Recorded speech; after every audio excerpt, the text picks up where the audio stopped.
You know the familiar stink, don't you? The one that hits when a meticulously planned project derails, when a trusted friend lets you down, or when a sudden, unexpected illness forces you to abandon all your immediate goals.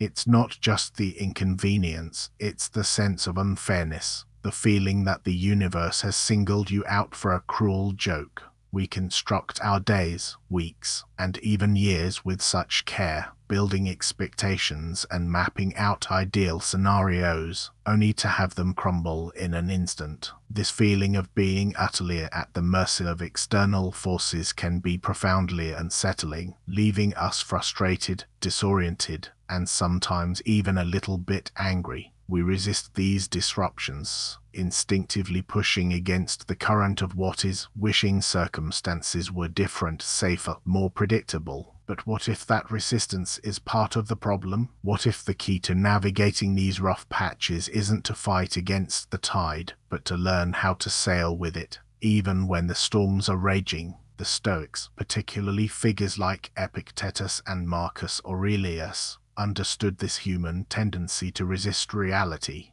They saw how much suffering came not from the event itself, but from our judgment of it, our fervent wish that it hadn't happened. Instead, they offered a radical alternative, a profound acceptance, even a love for everything that happens, a concept they called amor fati, or love of one's fate. It's not a passive resignation, nor is it a naive optimism that everything is inherently good.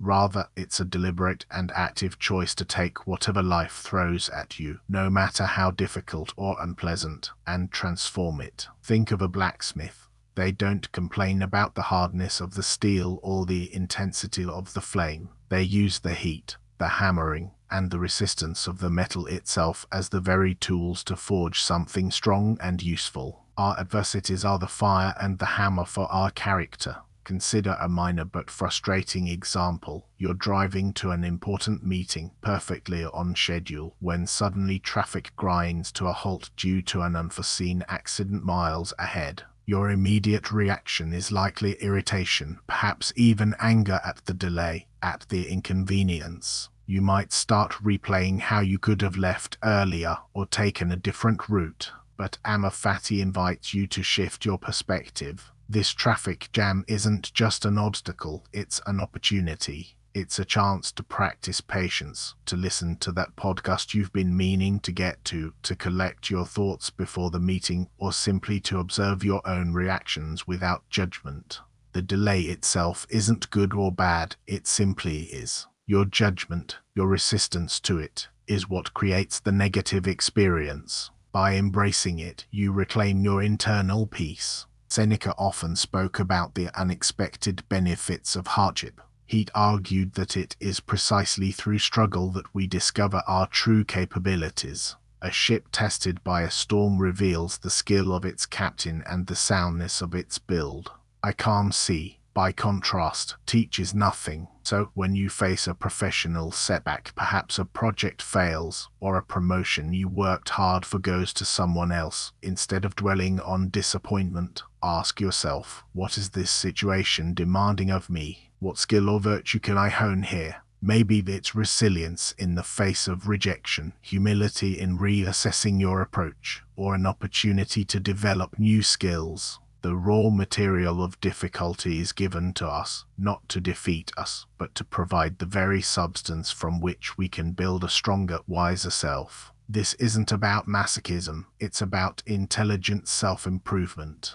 This philosophy applies to more profound challenges too, to the painful events that truly shake our foundations: loss, illness, betrayal. While we never choose these pains, we can choose our response to them. Marcus Aurelius, in his Meditations, repeatedly reminded himself to treat every obstacle as an opportunity to practice virtue. If you are betrayed, it is a chance to practice forgiveness, or self-reliance, or to reinforce your boundaries. If you suffer a physical ailment, it is an opportunity to practice fortitude, acceptance, and to appreciate the moments of health you do have. To love your fate is to understand that these events, however unwelcome, are interwoven into the fabric of your life, making you who you are. They are not interruptions to your growth. They are your growth.